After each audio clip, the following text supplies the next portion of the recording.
Ok.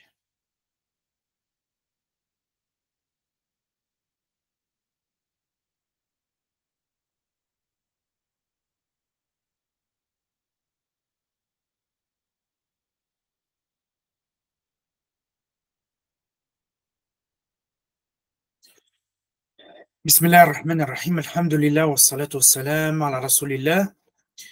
Je vous souhaite la bienvenue dans cette nouvelle conférence, dans le cadre des conférences du mois du Ramadan. Et aujourd'hui, on va s'intéresser à la sourate 97, qui est la sourate Al-Qadr, dans la suite des conférences que j'ai pu vous proposer autour de la méditation de sourate du Coran. La première semaine, on avait médité sourate At-Tin, la sourate 95. Ensuite, la semaine suivante, on a parlé de la sourate 96, sourate Al-Alaq, la première sourate qui est descendue sur le prophète sallallahu alayhi wa sallam. Et on avait expliqué son contenu, on avait expliqué sa thématique, on avait expliqué les versets globalement, et on avait fait le lien entre sourate Tin et sourate Al-Alaq. Aujourd'hui, on va s'intéresser à sourate Al-Qadr, la sourate 97. Qui nous parle donc de ce qu'on appelle la nuit du destin, et on reviendra sur ce mot Al-Qadr, Inch'Allah, en détail. Donc, sans plus tarder, je vous présente le programme, Inch'Allah, et le plan de la conférence. Le premier point que l'on va voir durant cette conférence, c'est comment le Coran a été révélé au prophète sallallahu alayhi wa sallam. Allah subhanahu wa ta'ala dit, nous l'avons fait descendre durant la nuit d'Al-Qadr. Comment le Coran a été révélé au prophète sallallahu alayhi wa sallam exactement? Et quelles sont les différentes révélations, les différentes descentes qui nous sont décrites dans le Coran et comment concilier ces différentes descentes, vous allez le voir. Deuxième point, que signifie le mot qadr? Alors, on a de l'habitude de traduire ça par la nuit du destin, d'accord? On va voir que ce n'est pas forcément faux, mais que ce n'est pas la seule signification. Il y a d'autres significations, même une autre signification qui est peut-être encore plus forte, encore plus importante à exploiter pour comprendre l'intérêt de cette nuit. Troisième point, et troisième question que l'on va se poser, est-ce que la 27e nuit du mois du Ramadan correspond à la nuit d'Al-Qadr? Beaucoup de gens assimilent la nuit d'Al-Qadr, que l'on appelle la nuit du destin, à la 27e nuit du mois du Ramadan. Est-ce que c'est vrai? Est-ce que cet avis existe? Et est-ce qu'on doit se baser sur cet avis s'il existe? Quatrième point, quelles sont les actions à accomplir durant cette nuit? Donc les 4 points qui vont nous accompagner durant la méditation de cette sourate. Alors, sourate Al-Qadr, c'est la 97e sourate dans l'ordre du Mus'haf, dans l'ordre du Coran. Elle fait suite à sourate At-Tin et sourate Al-Alaq, comme on a pu le mentionner plusieurs fois. Alors, cette sourate, est-ce qu'elle est médinoise ou elle est mécoise? Les savants, en réalité, ils ont divergé. Certains ont dit que sourate Al-Qadr est médinoise, c'est-à-dire qu'elle est descendue après la Hijra. D'autres savants disent qu'elle est mécoise.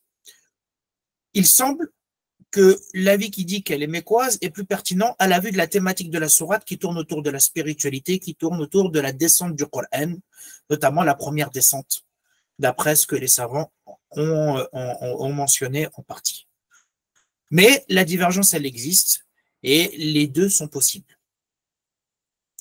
Bismillah ar-Rahman ar-Rahim, donc la sourate qui comporte 5 versets, Allah subhanahu wa ta'ala nous dit, nous l'avons certes fait descendre le Coran pendant la nuit d'Al-Qadr, wa ma adraka ma laylatul qadr, et qui te dira ce qu'est la nuit d'Al-Qadr? Laylatul qadri khayrun min alfi shahr, la nuit d'Al-Qadr est meilleure que 1000 mois. Tanazzalu al-malaikatu war-ruhu fiha bi'idhni rabbihim min kulli amr, durant celle-ci descendent les anges ainsi que l'esprit par permission de leur Seigneur pour tout ordre. Salamun hiya hatta matla'il fajr, elle est paix jusqu'à l'apparition de l'aube. Commençons par le premier verset. Inna anzalnahu fi laylatil qadr. Nous l'avons certes fait descendre, le Coran, pendant la nuit d'Al-Qadr. Première chose que l'on remarque, Allah subhanahu wa ta'ala dit nous l'avons.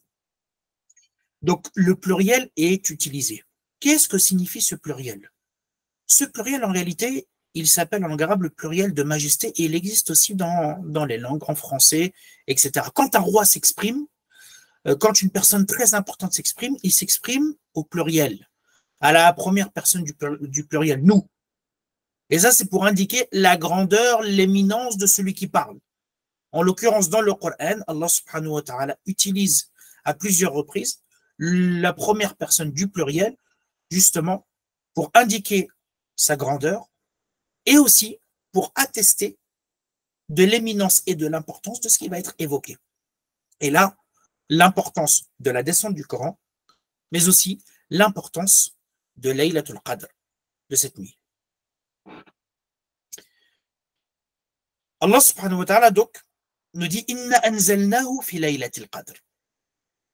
Quand on regarde dans le Coran et qu'Allah subhanahu wa ta'ala nous parle de descente et de révélation, il y a deux types de verbes qui sont utilisés. Il y a le verbe anzala, qui est le verbe qui est utilisé dans cette sourate. Anzala, le verbe anzala, ça signifie la descente, la révélation, mais c'est une descente complète et totale. Inna anzalnahu fi laylatil qadr. Nous l'avons certes fait descendre en une nuit bénie. Donc Allah subhanahu wa ta'ala, dans cette sourate, il nous parle de la descente du Coran de manière totale et complète. Il y a un autre verbe qui est utilisé pour la descente, c'est nazzala. Il y a le premier anzala, descente complète et totale, et le deuxième c'est nazzala. Nazzala, c'est pour indiquer une descente graduelle et fragmentée. Allah subhanahu wa ta'ala, par exemple, il nous dit وَقُرْآنًا فَرَقْنَاهُ لِتَقْرَأَهُ عَلَى النَّاسِ عَلَى مُكْثٍ وَنَزَّلْنَاهُ تَنزِيلًا. Nous avons fait certes descendre un Coran de manière fragmentée pour que tu le lises lentement aux gens. Et nous l'avons fait descendre graduellement. وَنَزَّلْنَاهُ تَنزِيلًا. Donc, le deuxième verbe, c'est nazzala et ça indique une descente graduelle et fragmentée et les deux sont complémentaires comme on va le voir. Allah subhanahu wa ta'ala dit Inna anzalnahu. Nous l'avons certes fait descendre. Qu'est-ce qu'on a fait descendre? Tous les savants sont d'accord pour dire que c'est le Coran. Et pourquoi ça n'a pas été évoqué? Pourquoi Allah subhanahu wa ta'ala il n'a pas dit Inna anzalna al-Qur'an?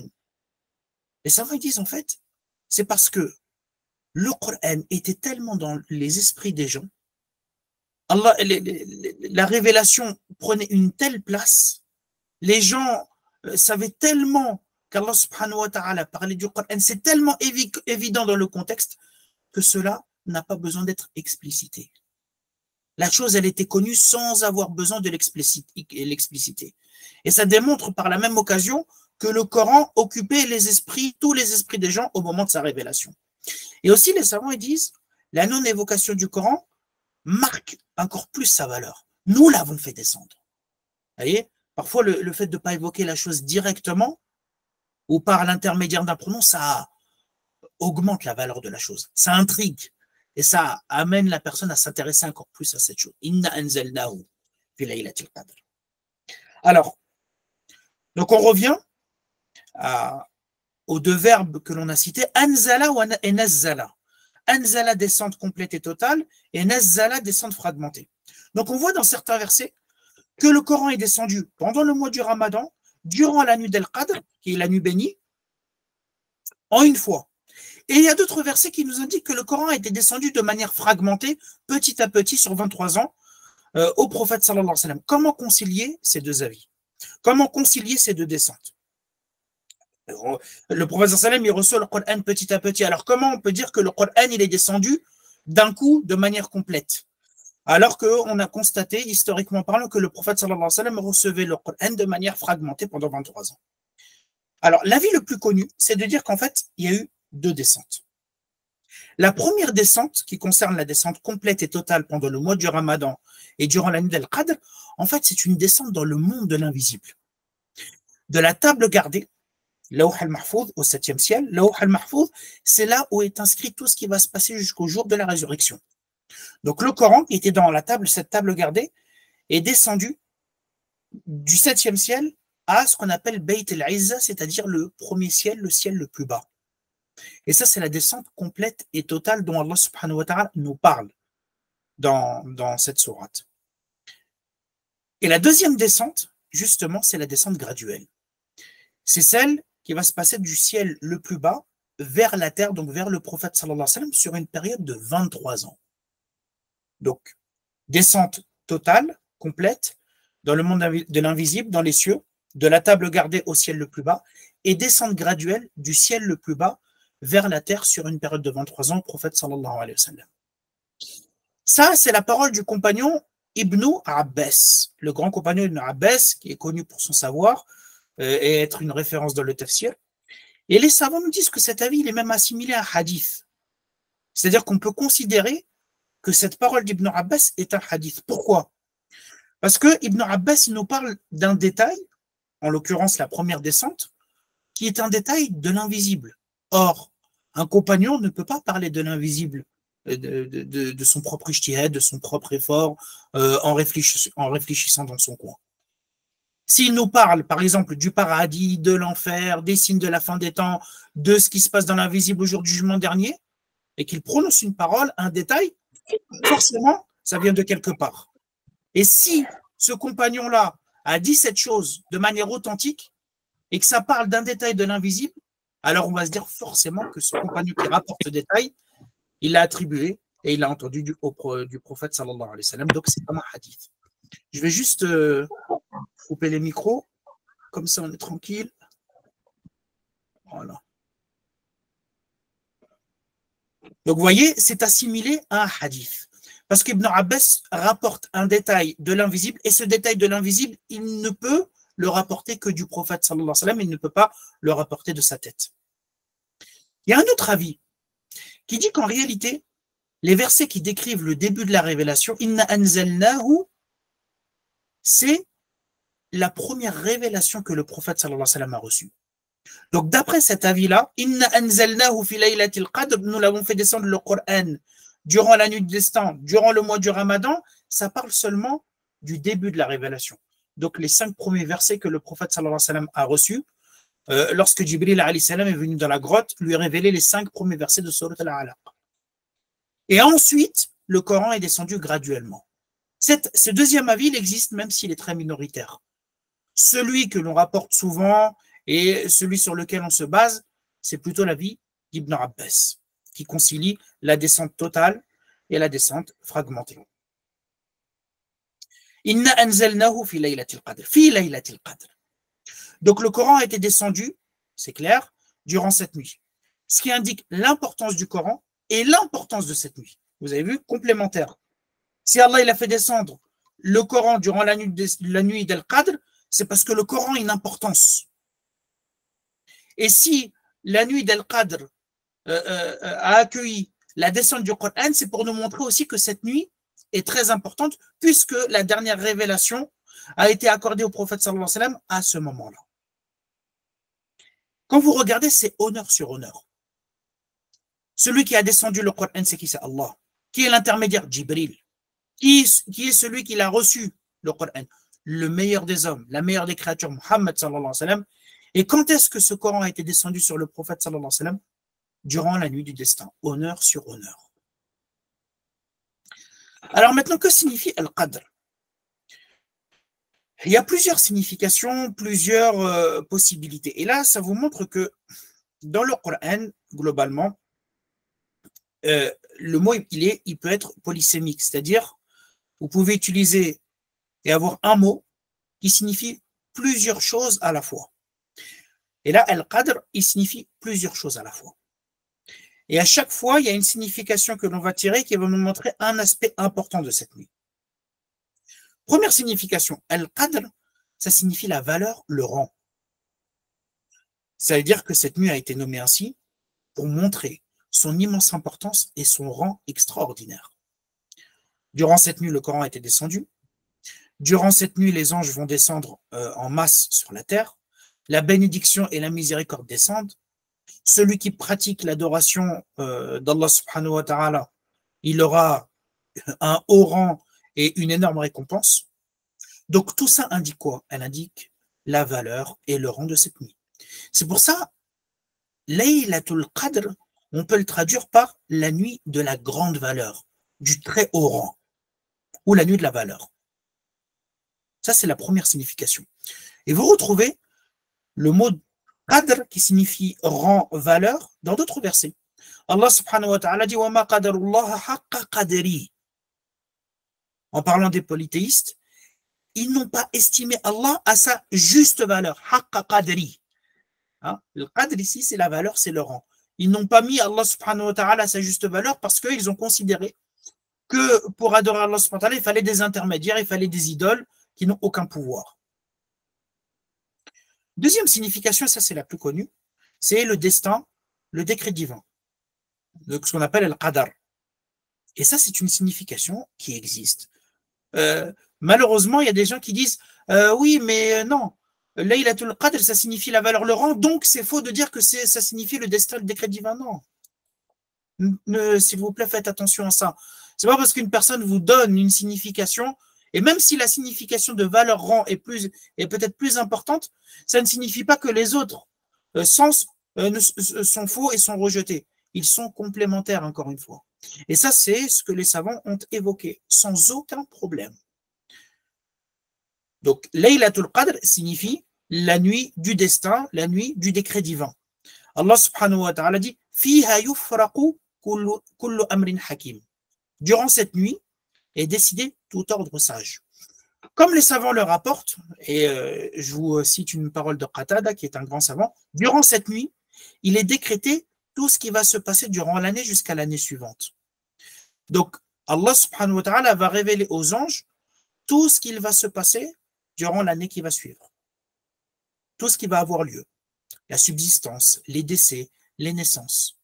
Allah va les révéler aux anges et les anges vont descendre durant cette nuit avec l'ensemble de ces décrets. C'est ça que ça signifie. Durant cette nuit, décidé tout ordre sage, Allah les révèle à ces anges et ces anges vont descendre avec et ils vont appliquer ces décrets qu'Allah subhanahu wa ta'ala leur a révélés, puisque vous savez que chaque ange, il a son rôle et sa mission et il obéit à Allah subhanahu wa ta'ala au doigt et à l'œil. Le qadr, ça signifie aussi l'étroitesse, la restriction.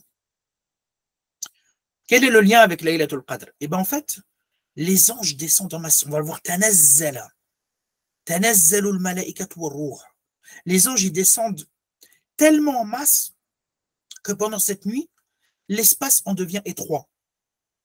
Et aussi parce que cette nuit, elle est courte. Elle a beaucoup de valeur, mais elle est courte. Le prophète sallallahu alayhi wa sallam dit dans un hadith, certes, les anges présents sur terre durant cette nuit sont plus nombreux que le nombre des cailloux. Certes, les anges présents sur terre, quand ils descendent, durant Laylatul Qadr, sont plus nombreux que le nombre des cailloux. Donc, vous imaginez le nombre d'anges qui descendent, tellement qu'il y a dans le monde de l'invisible plus d'espace. Tellement ils sont nombreux, plus nombreux que le nombre des cailloux. Vous avez ce sens aussi dans le Coran. Allah subhanahu wa ta'ala dit Lahu maqalidu samawati wal ard yabsutu ar-rizqa liman yasha wa yaqdir. Innahu bi kulli shay'in alim. Allah possède les clés des trésors des cieux et de la terre. Il attribue ses dons avec largesse ou les restreint à qui il veut. Donc Allah subhanahu wa ta'ala peut attribuer énormément et il peut parfois à un moment donné, pour éprouver, restreindre. Wa yaqdir. C'est le verbe qadara yaqdir. Ça peut signifier aussi puissance, qudra. Pourquoi? Parce que durant cette nuit, Allah subhanahu wa ta'ala va nous montrer un aspect de sa toute-puissance, du fait de la descente du Coran et du fait du mérite qu'il va donner et de la descente des anges, etc. etc. Donc là, c'est madahir qudratillahi subhanahu wa ta'ala. Il y a différents aspects de la toute-puissance divine qui apparaît à travers cette nuit.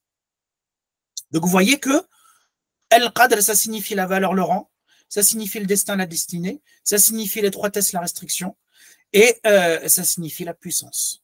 Tout ça, ce sont des bonnes traductions, ce sont des traductions qui sont possibles pour décrire cette nuit d'Al-Qadr. J'espère que c'est clair. Allah subhanahu wa ta'ala dit Inna anzalnahu fi laylatil qadr wa ma adraka ma laylatul qadr. Et qui te dira ce qu'est la nuit d'Al-Qadr? Cette formulation, et qu'est-ce qui te fera comprendre ce qu'est telle chose, qui te dira ce qu'est telle chose, c'est une formulation qui est présente dans plusieurs endroits dans le Coran. Wa ma adraka ma laylatul qadr. Un questionnement, bien évidemment, qui est là pour que la personne elle tende l'oreille, pour que la personne elle donne la considération tashwiqi, comme on dit. C'est-à-dire, ça donne envie d'écouter ce que c'est que cette nuit-là. Quelle est sa valeur véritablement? Qu'est-ce qu'Allah subhanahu wa ta'ala a mis exactement? en quoi elle va être profitable pour l'être humain.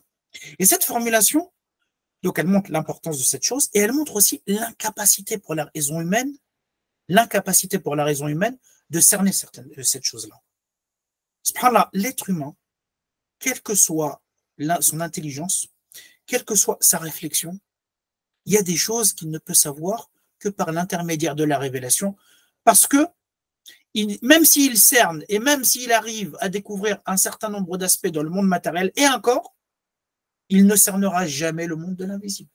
Or, le mérite qui est donné par Allah subhanahu wa ta'ala, il ne peut être connu qu'à travers le monde de l'invisible, qu'à travers la révélation d'Allah. En d'autres termes, et qui te dira ce qu'est la nuit del Qadr? Ça veut dire, comment vous, être humain, vous pouvez accéder à cette connaissance-là sans la révélation, sans la miséricorde et sans la faveur de votre Seigneur. Donc, rappelez-vous, écoutez bien, tendez bien l'oreille à ce qui va vous être dit parce que c'est important. Et deuxièmement, sachez que si ce n'est pas la révélation, vous n'aurez pas pu accéder à ce type de connaissance. Et donc, ce verset explicite le mérite de la nuit del Qadr qui représente une immense miséricorde de la part d'Allah. Laylatul Qadri khayrun min alfi shahr. Donc Allah nous explicite la chose. La nuit del Qadr est meilleure que 1000 mois.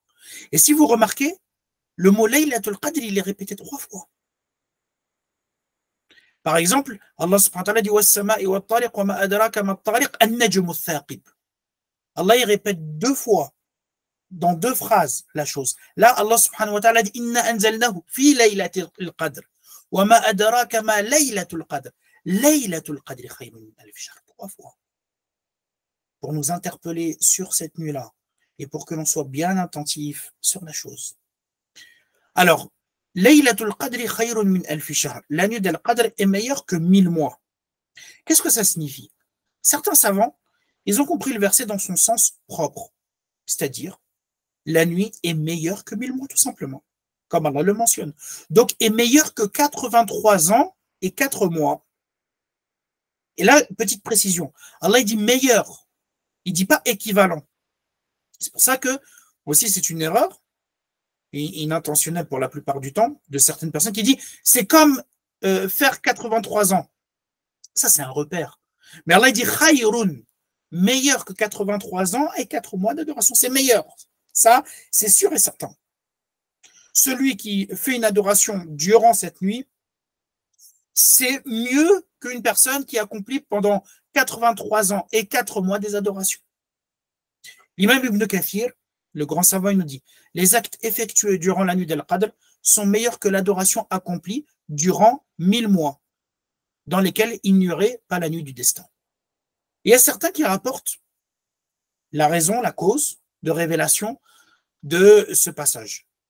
Le prophète sallallahu alayhi wa sallam a parlé un jour d'un homme des fils d'Israël qui avait porté la cuirasse 1000 mois pour combattre dans la voie d'Allah. Donc il avait combattu pendant 1000 mois dans la voie d'Allah subhanahu wa ta'ala. Alors bien évidemment, notre époque et l'époque des gens qui nous ont précédés n'est pas la même.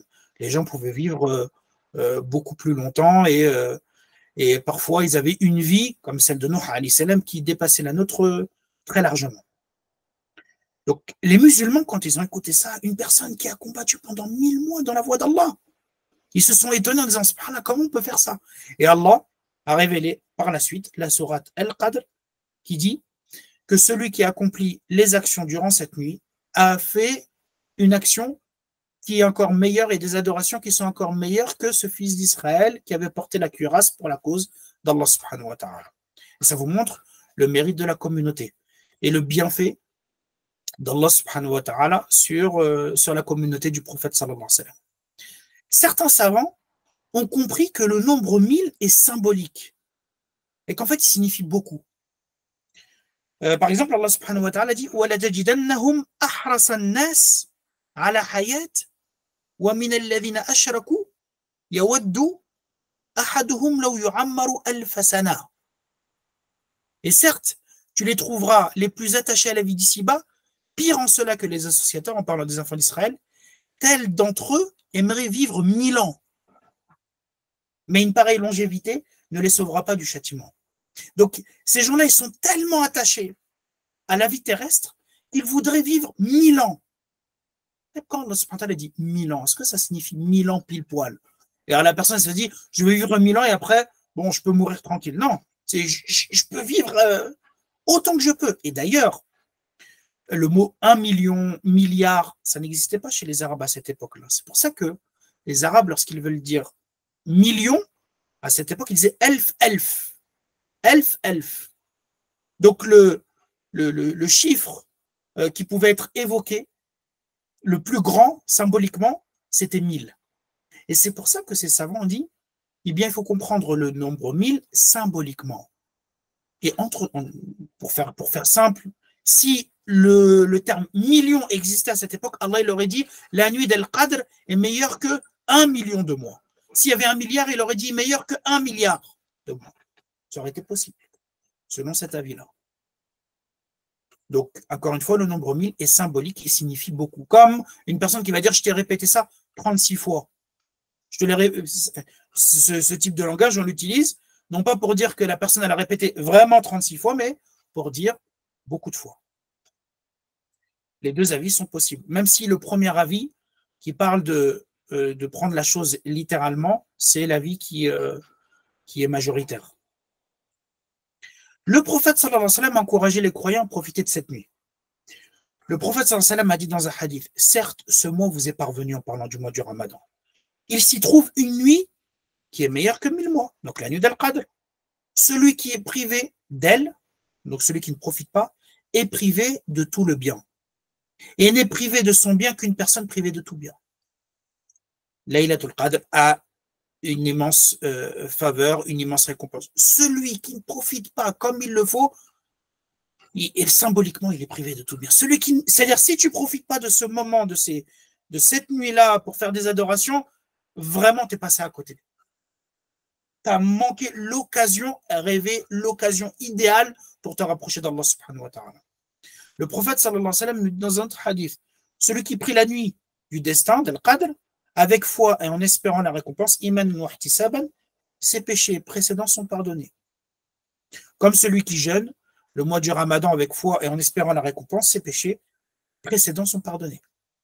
Donc, le prophète sallallahu alayhi wa sallam, dans le hadith, il parle de la récompense du pardon des péchés pour le mois du Ramadan et il précise que cette récompense est également effective et particulièrement pour la nuit d'Al-Qadr. Celui qui, pendant la nuit d'Al-Qadr, profite et il le fait avec foi et en espérant la récompense, Allah subhanahu wa ta'ala lui pardonne ses péchés. Le prophète sallallahu alayhi wa sallam redoublait d'efforts durant les 10 derniers jours du mois du Ramadan. Les 10 derniers jours. Aïcha nous dit, le prophète sallallahu alayhi wa sallam faisait dans les 10 derniers jours des efforts qu'il ne faisait pas dans les autres moments. Donc le prophète était vraiment particulièrement impliqué durant les 10 derniers jours. Le prophète était plus généreux pendant le mois du Ramadan et encore plus durant les 10 derniers jours.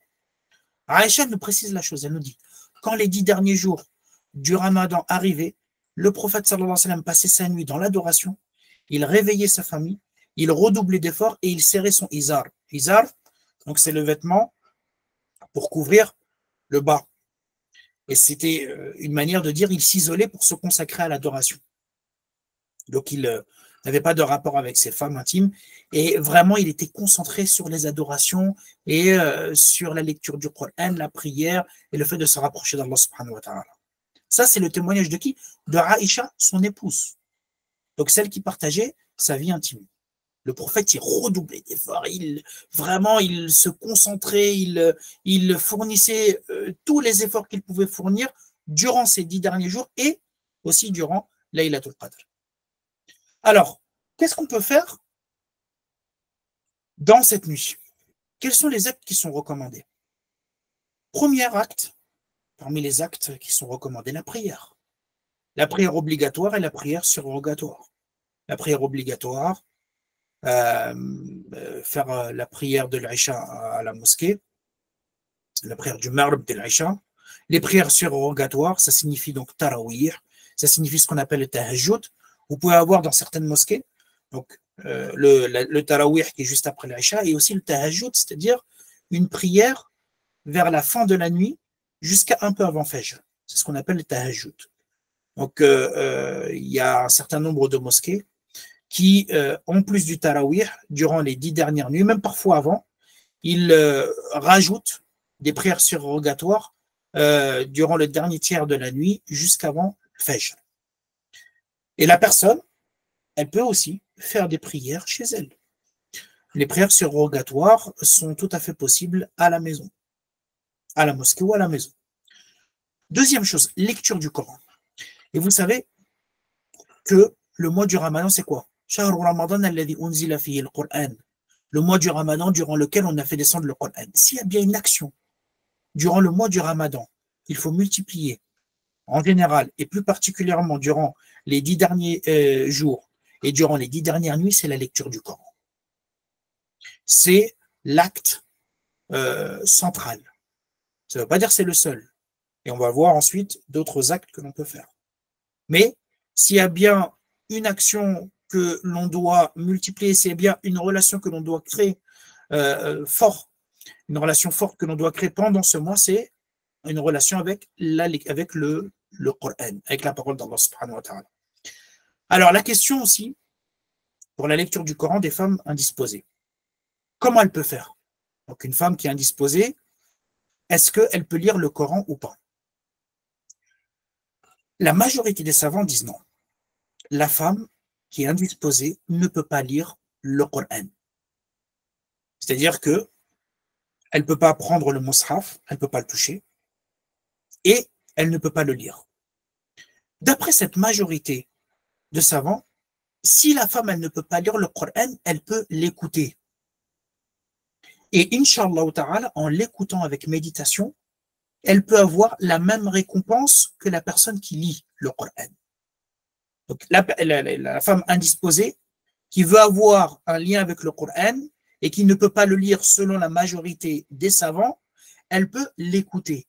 Et si elle l'écoute avec méditation, Inch'Allah ta'ala, elle peut avoir la même récompense que la personne qui le lit avec méditation. Il y a un autre avis qui est minoritaire et qui existe dans l'école de l'imam Malik, dans l'école malikite, qui dit que la femme même indisposée peut lire le Coran. Mais si on dit que cet avis, si on prend en compte cet avis, il faut faire attention que l'école malikite permet à la femme de lire le Coran, mais il ne permet pas à la femme de toucher et de prendre en main l'exemplaire du Coran, ce qu'on appelle le mushaf qui est en langue arabe. Donc, si elle prend en compte cet avis, elle prend une tablette, elle prend le téléphone, elle lit sur un écran. Ça, c'est possible. Par contre, elle n'a pas le droit de prendre le mushaf. Elle n'a pas le droit de prendre le mushaf. Elle doit le lire sans toucher l'exemplaire du Coran. Ça, c'est l'avis des Malikites. Alors, il y a des gens aussi qui, parfois, confondent le mushaf, c'est-à-dire l'exemplaire du Coran en langue arabe, et la traduction. Si vous avez une traduction du Coran, ça veut dire que la seule chose qui est évoquée dans l'exemplaire que vous avez, c'est en français. Le Coran en français, ce n'est pas le Coran, c'est une traduction. Donc, la personne, elle a la possibilité de le toucher, même la femme indisposée. C'est-à-dire, si elle est, par exemple, elle ne lit vraiment pas la langue arabe et elle veut quand même méditer le Coran à travers la traduction, si ce n'est pas évoqué en langue arabe, c'est évoqué qu'en français, il n'y a aucun problème pour le toucher, pour le lire. Voilà pour la lecture du Coran. Il y a l'évocation d'Allah subhanahu wa ta'ala également. L'évocation subhanallah, alhamdulillah, la ilaha illallah, Allahu akbar. Toutes ces évocations qui sont essentielles et qui rapportent énormément de récompenses. L'évocation d'Allah subhanahu wa ta'ala, il faut le multiplier. Vous avez l'invocation ad-du'a. La personne, elle doit multiplier les invocations. Et surtout durant le dernier tiers de la nuit, où les invocations sont exaucées. Donc l'invocation qu'Allah subhanahu wa ta'ala nous accorde, ses bienfaits, qui nous accorde la réussite dans la vie d'ici-bas et dans l'au-delà, toutes les invocations qui sont bonnes pour toi, pour lesquelles tu as envie d'invoquer Allah subhanahu wa ta'ala, et les choses que tu as envie de concrétiser, demande-les, invoque, multiplie les invocations à l'égard auprès de ton Seigneur. Les sadaqat, également les aumônes. Et là, il y a un conseil que l'on peut donner, qui est aujourd'hui assez répandu, c'est plutôt que de donner une somme à un moment donné, c'est de répartir cette somme durant les 10 dernières nuits. Et pourquoi pas les répartir durant les nuits impaires, et on va en parler, Inch'Allah. Quand est-ce que sont ces nuits impaires. Donc, les sadaqat, les aumônes, les répartir durant ces derniers jours, durant ces dernières nuits et durant même ces nuits impaires, plutôt que de donner 100 euros directement, les répartir en les divisant par 10. Et ça va te permettre, Inch'Allah ta'ala, d'être sûr, bi'idhnillah, de tomber sur Laylatul Qadr. Et on reviendra sur quand est-ce qu'est Laylatul Qadr, justement. L'étude, Inch'Allah, on rentre là dans les 10 dernières nuits, cette nuit-là. L'étude et la méditation est aussi un moyen, est aussi une action qui est recommandée. Ça rentre dans le cadre de la méditation, ça rentre dans le cadre des adorations. Vous savez très bien que les savants nous disent que l'étude, talabul ilm, l'étude est encore meilleure que la prière surrogatoire. Donc ça ne veut pas dire que la personne doit prioriser que l'étude. Encore une fois, s'il y a deux adorations très importantes, la prière, la lecture du Coran. Ensuite, évoquer Allah subhanahu wa ta'ala, surtout quand on est fatigué, parce que la personne, elle ne peut pas enchaîner la lecture du Coran pendant 5-6 heures, surtout si elle fatigue. Elle peut changer et diversifier ces adorations-là, invoquer Allah subhanahu wa ta'ala, faire des sadaqat au bon moment, les répartir. Et pourquoi pas, à un moment donné, s'il y a une conférence qui nous intéresse, même si on a envie de re-regarder une conférence qui est un rappel, la regarder, ça va nous permettre, Inch'Allah ta'ala, de méditer et de se reposer après avoir fait telle et telle adoration et de diversifier pour ne pas perdre de l'énergie. Aïcha, radiallahu anha, elle rapporte, elle a dit, j'ai dit au prophète sallallahu alayhi wa sallam, ô messager d'Allah, vois-tu, si je connais dans quelle nuit est la nuit du destin, la nuit d'Al-Qadr, que dois-je dire durant cette nuit? Subhanallah, Aïcha, radiallahu anha, elle pose une question forte, une question pertinente. Si, imaginons, je tombe sur la nuit du destin, la nuit d'Al-Qadr, qu'est-ce que je dois dire? Quelle est l'invocation que je dois prioriser? Le prophète sallallahu alayhi wa sallam, il a dit, dis, Allahumma innaka afoun tuhibbul afwa fa'fu anni.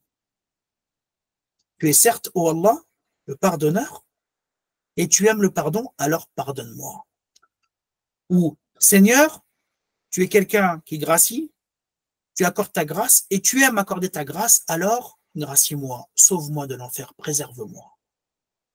Ça, c'est ce que le prophète sallallahu alayhi wa sallam a dit à Aïcha. Dis cette invocation-là. Allahumma innaka afoun tuhibbul afwa fa'fu anni ou fa'fu anna, les deux, au singulier ou au pluriel. C'est l'invocation que le prophète sallallahu alayhi wa sallam a évoquée à Aïcha radiyallahu anha. Une petite remarque importante. Allah subhanahu wa ta'ala a choisi que le meilleur moment de l'année serait la nuit. Vous avez vu? Allah subhanahu wa ta'ala, il n'a pas parlé de jour, de la valeur du jour du destin, il a parlé de la nuit du destin. Il a une sagesse dans ça et une miséricorde. Allah, il nous dit, la prière et l'adoration pendant la nuit est plus efficace et plus propice pour la récitation. Parce que dans la journée, la personne elle a des occupations. Comme Allah il le dit à son prophète. Tu as dans la journée à vaquer de longues occupations. Allah il a voulu que le meilleur moment de l'année soit la nuit. Parce que la nuit, c'est le moment où la personne elle se repose.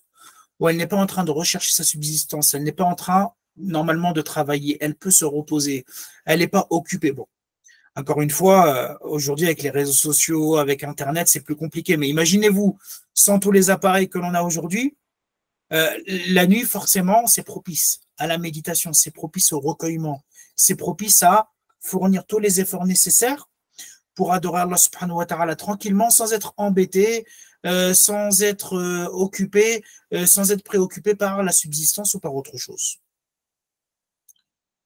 Alors, à quelle nuit correspond la nuit d'Al-Qadr? Et là, il y a une grande divergence entre les savants.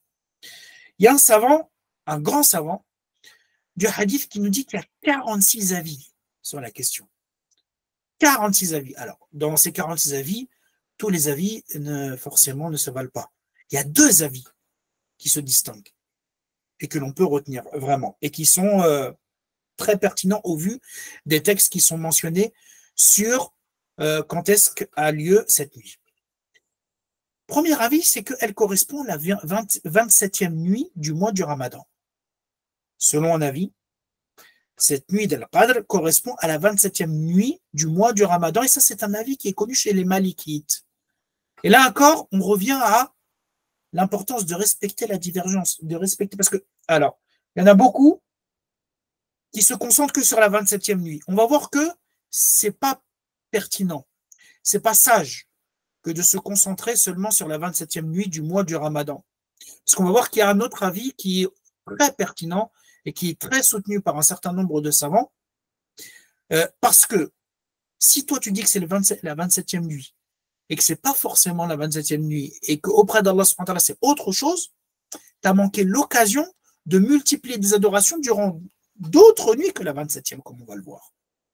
Mais il faut éviter un autre extrême, qui est de dire oui, les gens sont concentrés que sur la 27e nuit du mois du Ramadan, c'est un égarement parce qu'il n'y a pas un texte qui le précise. Non, non, il y a des textes qui parlent de ça et il y a des savants qui soutiennent avec force que c'est la 27e nuit du mois du Ramadan. Un hadith d'après Abdullah ibn Abbas qui dit un homme est allé voir le prophète sallallahu alayhi wa sallam et il a dit ô message d'Allah, je suis certes un homme vieux et malade et la prière de nuit est difficile pour moi. Oriente-moi vers une nuit, peut-être qu'Allah m'aidera et quelle sera la nuit d'Al-Qadr du destin. Le prophète sallallahu alayhi wa sallam, il a dit quoi? Il a dit je te recommande la 7e. Je te recommande la 7e, c'est-à-dire la 7e nuit des 10 dernières nuits, donc la 27e. Et ça, c'est rapporté par Ahmed, c'est un hadith. On rapporte même qu'il y a un compagnon qui s'appelle Ubay ibn Ka'b qui a juré sans émettre la moindre réserve que la nuit du destin, la nuit d'Al-Qadr, c'est la nuit du 27e. Et c'est rapporté par Muslim. C'est une parole qui est authentique. Donc ça existe. Il y a même des preuves numériques à ça. Subhanallah. Vous regardez la sourate 97, Laylatul Qadr, qui nous intéresse aujourd'hui. Vous allez voir qu'il y a 30 mots. Regardez le tableau. D'après ces savants qui soutiennent que c'est la 27e nuit, ils disent que ces 30 mots peuvent symboliser les 30 jours possibles du mois du Ramadan. Le 27e mot, quand on regarde, c'est quoi? C'est hiya. C'est quoi hiya? Hiya, c'est elle. Et qu'est-ce que désigne le pronom elle ici? La nuit d'Al-Qadr. Et donc, pour ces savants, ils ont dit, regardez, 30 mots, et quand on regarde le 27e, ça tombe sur quoi? Ça tombe sur un pronom qui est là pour désigner justement cette nuit. Et ça, c'est une preuve que elle, le 27e mot de la sourate, correspond à Laylatul Qadr, donc la 27e nuit du mois du Ramadan. Il y a même Ibn Abbas, subhanallah, qui a déduit cela subtilement. Il a dit, regardez, on prend Laylatul Qadr, le terme Laylatul Qadr. On va voir en enlevant les voyelles, parce que les voyelles, ce ne sont pas des lettres. Donc si on prend Laylatul Qadr et qu'on prend que les lettres sans les voyelles, on va voir qu'il y a 9 lettres. 9 lettres. Et combien de fois Laylatul Qadr a été répété dans la sourate? 3 fois. Vous faites 9, donc les 9 lettres de Laylatul Qadr, et vous multipliez ça par 3, les 3 fois où Laylatul Qadr ont été évoquées dans la sourate, ça fait 27. Et donc, ça correspond à la 27e nuit. Ça, ce sont des choses qui ont été apportées en plus pour appuyer l'idée que la 27e nuit est un avis pertinent. Très bien. Il y a un autre avis, Inch'Allah, que l'on va plutôt retenir et qui est aujourd'hui très répandu, qui dit qu'elle se trouve en réalité durant les 10 dernières nuits impaires du mois du Ramadan. Donc la nuit du 21, du 23, du 25, du 27, du 29. Pourquoi? Parce qu'il y a plein de textes qui nous parlent de chercher la nuit du destin. Le prophète nous dit, sallallahu alayhi wa sallam, chercher la nuit du destin dans les 7 dernières nuits. Le prophète sallallahu alayhi wa sallam, il dit également chercher la nuit du destin la 23e nuit. Cherchez-la la 27e nuit. Cherchez-la la 27e ou la 29e nuit. Et le prophète sallallahu alayhi wa sallam nous dit dans un autre hadith, cherchez la nuit du destin d'Al-Qadr dans les nuits impaires des 10 derniers jours du Ramadan. Et ce texte-là, ce dernier hadith qui dit les nuits impaires des derniers jours de Ramadan, c'est le texte qui englobe les précédents. Donc vous avez des précisions 23, 27e, 7 dernières, 27e, 29e. Mais qu'est-ce qui englobe le plus toutes ces évocations, tous ces hadiths, c'est le dernier. Les nuits impaires des 10 derniers jours de Ramadan. De là, il y a un certain nombre de savants qui ont dit, comme l'imam Nawawi, que je vous rapporte ici, ce qui est apparent est que la nuit d'Al-Qadr du destin bouge année après année d'une nuit vers une autre, dans les 10 dernières nuits du mois de Ramadan. Ceci est le seul moyen de concilier entre les différents hadiths qui sont rapportés sur le sujet. Pourquoi le prophète sallam parfois il précise le 23? Pourquoi il dit le 27? Pourquoi il dit le 29? Parfois même le 21? Les savants disent, quand on regarde bien, on voit le texte le plus général, ça nous parle des nuits impaires, les 10 dernières nuits du mois du Ramadan. Et on voit que le prophète, il parle de 23, 27, 29. Ça veut dire que la nuit du destin, la nuit d'Al-Qadr, est dans ces 10 dernières nuits impaires. Mais sans qu'il y ait une précision, sans que ce soit forcément le 27, sans que ce soit forcément le 23, sans que ce soit forcément le 21. Ça peut être une année le 21, ça peut être une année le 23, le 25, le 27 et le 29. Et cet avis-là, on ne dit pas forcément qu'il est le plus fort, le plus pertinent, mais il est le plus prudent à appliquer pour espérer être sûr de tomber sur la nuit d'Al-Qadr. C'est ça. Si la personne, Inch'Allah ta'ala, elle va avoir la quasi-certitude de tomber sur cette nuit, et bien qu'elle fournisse des efforts durant les 10 dernières nuits impaires du mois du Ramadan pour être sûr, bi'idhnillah, ou quasi sûr, de tomber sur cette nuit et d'avoir la récompense. Le 21, encore une fois, la nuit du 21, du 23, du 25, du 27 et du 29. Et elle bouge d'une nuit vers une autre, d'une année à l'autre, d'après cet avis-là. Donc cette année, par exemple, ça peut être le 21, une autre année, ça peut être le 27, une autre année, ça peut être le 25, une autre année, ça peut être le 23, une autre année, ça peut être le 29. Donc la personne n'est jamais sûre, selon cet avis, quand est-ce que cette nuit tombera. C'est pour ça qu'il doit fournir des efforts durant toutes ces nuits impaires. Pourquoi la nuit du destin n'est pas connue, la nuit d'Al-Qadr n'est pas connue exactement? Alors, il y a des hadiths, notamment un, qui nous rapporte que 2 personnes se sont disputées dans la mosquée. Et qu'à ce moment-là, la connaissance de cette nuit a été effacée de la mémoire du prophète sallallahu alayhi wa sallam. Subhanallah. Il y a eu des disputes, et la conséquence de cette dispute, c'est que le prophète sallallahu alayhi wa sallam, qui avait la nuit du destin et qui allait la préciser, ne l'a pas précisé, ça lui a été enlevé de la mémoire. Et le prophète sallallahu alayhi wa sallam, il a dit à la fin de ce hadith, c'est peut-être un bien pour vous. Dans une autre version, le prophète il dit, on m'a dévoilé la nuit d'Al-Qadr, puis on me l'a fait oublier, ou je l'ai oublié. Aussi scrutez-la dans les nuits impaires des 10 dernières nuits. Ça, c'est une précision du prophète sallallahu alayhi wa sallam. Alors, quelle est la sagesse? Si vous regardez bien, il y a certaines choses, certains mérites qui ne sont pas dévoilés avec exactitude. Il y a une largesse, il y a un temps, comme le vendredi.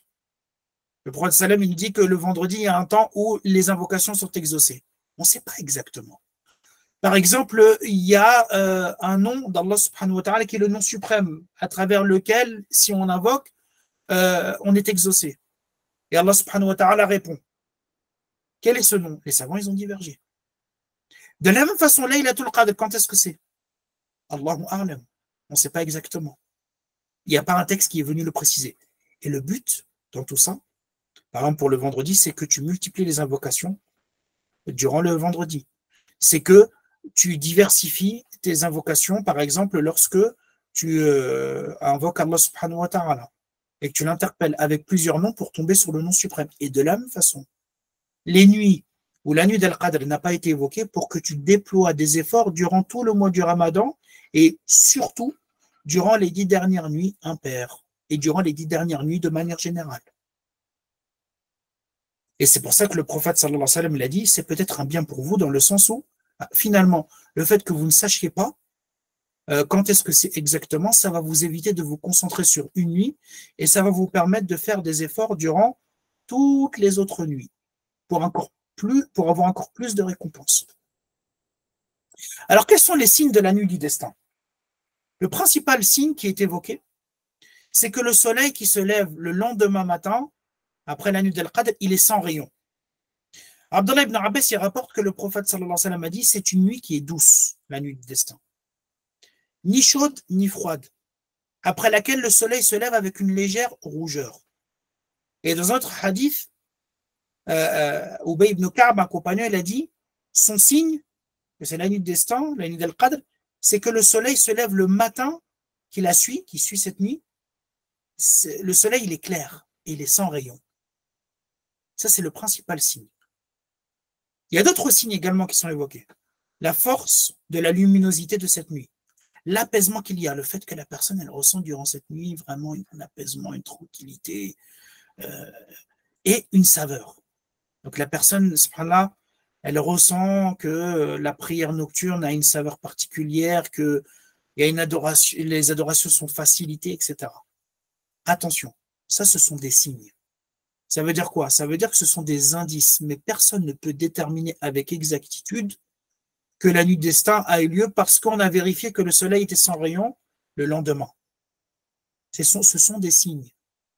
Donc la personne, si elle voit que le soleil s'est levé sans rayon, elle est peut-être optimiste. Si elle sent qu'elle a eu un apaisement, alhamdoulilah. Elle se dit peut-être, c'est Laylatul Qadr. Mais personne ne doit déduire de manière sûre et certaine, à travers un de ces signes, ou même à travers tous ces signes, qu'il y a eu Laylatul Qadr. Encore une fois. Ce sont des repères. Alors là, il y a une remarque qui est très importante et j'aimerais que vous m'écoutiez attentivement. Dans le calendrier lunaire islamique, donc le calendrier islamique, il est lunaire. C'est pas comme le calendrier grégorien qui est solaire. Dans le calendrier lunaire islamique, la nuit précède le jour. Je répète, ceux qui veulent le noter, notez-le et regardez bien. La nuit précède le jour. C'est pour ça que le mois du Ramadan, et même un nouveau jour dans le calendrier, il commence à partir du Maghrib, à partir du coucher du soleil. Donc le jour, la première journée d'un mois ou d'une journée de manière générale dans le calendrier islamique, il commence à partir du Maghrib. Il commence à partir du Maghrib. Regardez bien. Nous, on a commencé à jeûner le lundi 11 mars. On est d'accord? On a commencé à jeûner le lundi 11 mars. Quand est-ce qu'a commencé le mois du Ramadan? Est-ce qu'il a commencé quand on a commencé à jeûner? Non. Il a commencé en réalité le dimanche 10 mars, à partir du Maghrib. Le mois du Ramadan, on est rentré durant le mois du Ramadan, le dimanche à partir du Maghrib. Et vous avez un repère très facile, Tarawih. La prière du Tarawih, elle commence quand? Elle commence après le premier jour de jeûne ou avant? Elle commence avant. Donc ça vous indique, la prière du Tarawih, la prière du Maghrib, le mois du Ramadan a commencé. Très bien. De la même façon, la journée, elle se termine avec le Maghrib. Si on dit que l'Aïd, par exemple, est mardi 9 avril, mardi 9 avril, imaginons que c'est l'Aïd. En réalité, à partir du lundi 8 avril, au Maghrib, on sera rentré dans le nouveau mois de Shawwal. Donc imaginons encore une fois, c'est le mardi 9. Mardi 9, ça y est, on va faire le Salat al-Aïd le matin, etc. Est-ce que l'Aïd, le nouveau mois, il est le mardi matin? Non. Il commence à partir du lundi soir, à partir du coucher du soleil. Et c'est pour ça, encore une fois, vous pouvez vous repérer par rapport au Tarawih, la dernière nuit, entre guillemets, du mois du Ramadan, il n'y a pas de Tarawih. C'est parce qu'on est rentré déjà dans le nouveau mois de Shawwal. De là, la nuit précède le jour. De là, il faut avoir une règle importante. Et il faut avoir en tête la chose suivante. C'est que ce soir-là, le vendredi 29 mars, à partir du Maghrib, nous sommes entrés dans la 20e nuit du mois du Ramadan. Quand vous regardez dans Mawaqit, par exemple, vous regardez dans votre calendrier, vous allez voir que vous avez jeûné le 19e jour, le vendredi. Ça correspond au 19e jour de jeûne. Très bien, vous avez jeûné. Mais au moment où vous avez rompu le jeûne, au moment où vous êtes rentré au Maghrib, la 19e journée est terminée et on est passé à la 20e journée et qui commence par la nuit. Donc la 20e nuit du mois du Ramadan, elle a commencé ce vendredi à partir du Maghrib. J'essaye d'être le plus clair possible. Inch'Allah ta'ala, j'espère que c'est compréhensible. Alors, quelles sont les 10 dernières nuits impaires de ce mois? Les 10 dernières nuits impaires de ce mois. Donc forcément, demain, samedi soir, c'est la 21e nuit du mois du Ramadan. Donc c'est à partir de demain que commence la première nuit impaire des 10 dernières nuits impaires de ce mois. 21e nuit, c'est la nuit de samedi 30 mars. La 23e nuit, donc la deuxième nuit impaire, c'est la nuit du lundi 1er avril. La 25e nuit, c'est la nuit du mercredi 3 avril. La 27e nuit, c'est la nuit du vendredi 5 avril. Et la 29e nuit, c'est la nuit du dimanche 7 avril. Voilà les dates exactes. Et faire attention à ne pas confondre.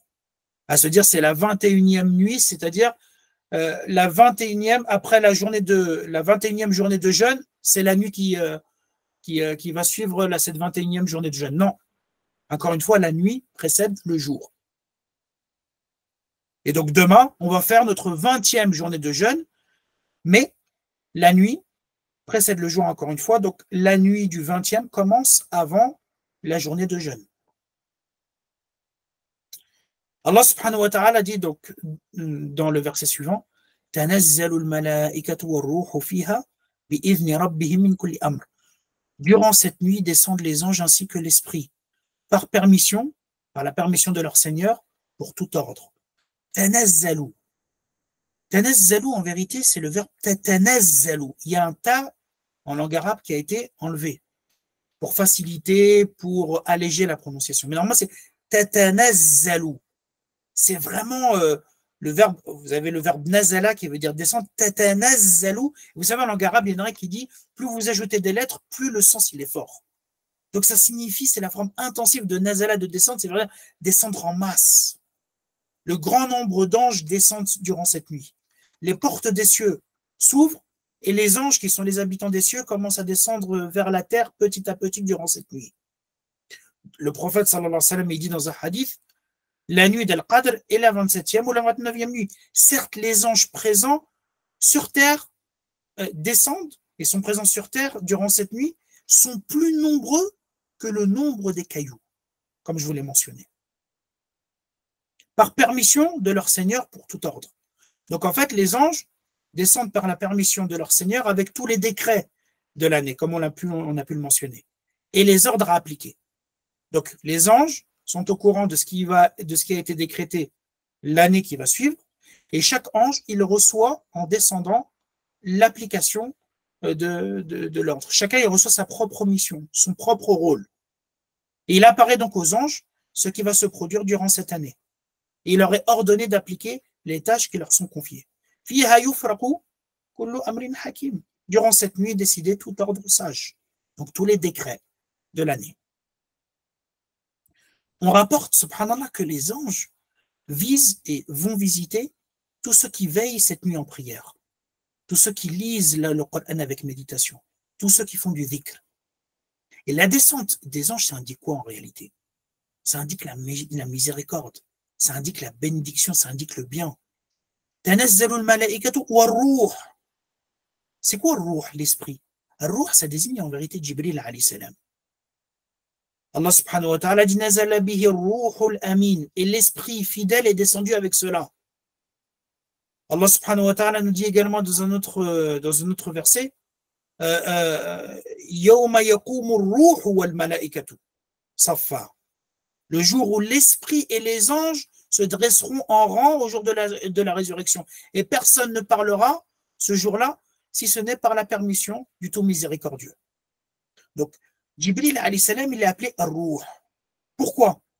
N'oubliez pas, parce que Jibril alayhi salam, sa principale mission, c'est d'être l'intermédiaire et de transmettre quoi? La révélation. Et qu'est-ce que c'est que la révélation fondamentalement?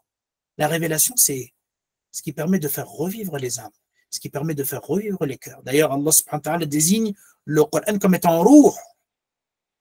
La nourriture de l'être humain, elle est double. Elle est matérielle, donc la subsistance, etc.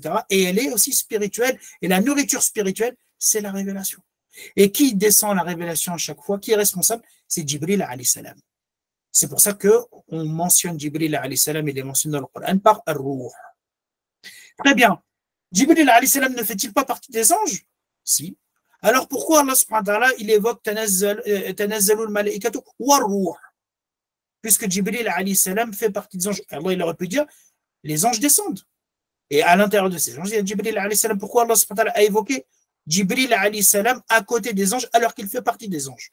Ça, c'est une formule d'éloquence dans la langue arabe que l'on appelle le fait de mentionner le précis après avoir mentionné le général. Atful khas ala al-am. Donc tu dis une généralité et tu vas préciser de cette généralité quelque chose pour montrer son importance, pour montrer sa particularité. Par exemple, Allah subhanahu wa ta'ala dit Hafidhu ala salawati wa salati al-wusta. Soyez assidus aux prières et à la prière médiane. La prière médiane ne fait-elle pas partie des prières? Si. Pourquoi Allah subhanahu wa ta'ala a évoqué la prière médiane? Parce qu'elle a une importance particulière. Et d'après un certain nombre de savants, la prière médiane, c'est l'asr, ou certains disent le fajr, peu importe. Mais Allah dit, soyez assidus aux prières et à la prière médiane pour dire, attention, les prières sont importantes. Et s'il y a bien une prière qui est encore plus importante, c'est la prière médiane. De la même façon, les anges descendent, mais, mashallah, il y a l'ange, en particulier Jibril alayhi salam, qui va descendre aussi, et qui a son importance. Salamun hiya hatta matla' al-fajr. Allah subhanahu wa ta'ala dit, elle est paix et salut jusqu'à l'apparition de l'aube. Ce qui est intéressant de voir, c'est que le mot salam, il est évoqué avant hiya. Normalement, c'est hiya salam. Allah dit salamun hiya. C'est comme si, subhanallah, la paix et le salut prenaient toute la place. Paix, elle est. C'est vraiment pour préciser que cette nuit, elle est caractérisée par le salam. C'est la caractéristique, l'une des caractéristiques principales de cette nuit. Et Allah subhanahu wa ta'ala dit Hatta matla' al-fajr, jusqu'à l'apparition de l'aube. Donc ce verset, il montre que la nuit d'Al-Qadr, qui débute au moment du coucher du soleil, se termine au lever de l'aube. Et durant tout ce moment-là, du coucher du soleil jusqu'à l'aube, elle est entièrement paix. Alors, salam, il renvoie à quoi? Il renvoie au salut et à la paix. Pourquoi? Parce qu'il y a un nombre important de gens qui sont préservés du péché et des punitions qui en découlent. Il y a aussi salam, salima, yaslam, le fait d'être préservé, le fait qu'il y ait une absence de mal, une absence de préjudice, parce qu'elle est bénédiction et miséricorde jusqu'au lever de l'aube pour celui qui profite. Elle est également sécurité, tranquillité, sérénité. Ça renvoie à la paix intérieure, à la tranquillité que la personne elle peut ressentir et dans l'atmosphère de manière générale. Donc tout croyant qui adore Allah subhanahu wa ta'ala durant cette nuit, il est en sécurité, il est en paix, il est couvert par la miséricorde d'Allah subhanahu wa ta'ala. Tout ça, ça peut renvoyer au mot salam. Et le mot salam, si vous voulez un résumé, c'est il n'y a que de l'intérêt, il n'y a que du bien et il y a la préservation totale de tout mal. Et vous savez que les règles qu'Allah subhanahu wa ta'ala établit ont deux objectifs, c'est de réaliser l'intérêt et de protéger la personne du préjudice. Et cette nuit-là, elle concrétise, elle réalise totalement ces deux aspects. La miséricorde et la bénédiction sont abondantes, et en même temps, la personne qui veut faire le bien, qui veut se rapprocher, il a tous les préjudices, tous les problèmes, tout le mal qu'il peut y avoir, qui sont écartés pour qu'il puisse faire le bien et qu'il puisse multiplier les bonnes actions.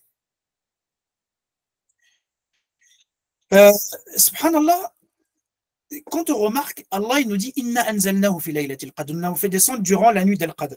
Le Coran, il n'est pas descendu durant toute la nuit. Mais Allah subhanahu wa ta'ala, par miséricorde, il a voulu et il a fait en sorte que, même si le Coran est descendu dans une partie de Laylatul Qadr, il a béni l'ensemble de cette nuit. Il n'a pas béni quelques heures. Il n'a pas dit pendant 3 heures, pendant 4 heures, ou du Maghrib al-Aïcha, ou du Maghrib jusqu'à le tiers de la nuit. Non, toute la nuit, elle est bénédiction. Toute la nuit, elle est miséricorde. Pour que la personne, elle ait tout ce temps pour multiplier les adorations et pour se rapprocher d'Allah subhanahu wa ta'ala afin d'obtenir la meilleure des récompenses. Donc vous voyez, si on veut faire un rappel par rapport aux sourates que l'on a vues et que l'on a médité précédemment, Surat At-Tin nous parle du potentiel immense de l'être humain. Nous avons certes créé l'être humain dans les meilleures dispositions. Ensuite, vous avez Surat Al-Alaq qui nous parle du meilleur moyen d'exploiter ce potentiel. Iqra, la connaissance, et al-sujoud. Allah subhanahu wa ta'ala dit, et n'obéis pas à cette personne-là. Et rapproche-toi, et prosterne-toi et rapproche-toi. La prosternation. Donc le fait d'apprendre et de chercher le savoir et le fait de se prosterner. Qui sont les deux choses qui vont permettre à l'être humain d'exploiter ce potentiel, puisqu'Allah subhanahu wa ta'ala dit, nous avons certes créé l'être humain de la meilleure des façons, et nous l'avons abaissé au plus bas niveau, sauf celui qui croit et qui fait des bonnes actions.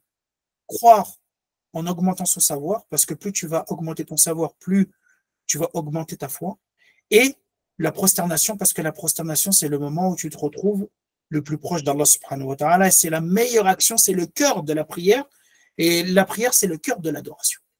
Et Allah subhanahu wa ta'ala, à travers Surat Al-Qadr, il nous dit, le meilleur moment pour exploiter ce potentiel et pour se rapprocher d'Allah subhanahu wa ta'ala, c'est la nuit d'Al-Qadr, qui est meilleure que 1000 mois. Donc la nuit d'Al-Qadr est là pour récolter le fruit de ce potentiel qu'Allah subhanahu wa ta'ala a mentionné et des moyens qu'il nous a donnés pour exploiter ce potentiel. Wa barakallahu fikum, je m'arrête là.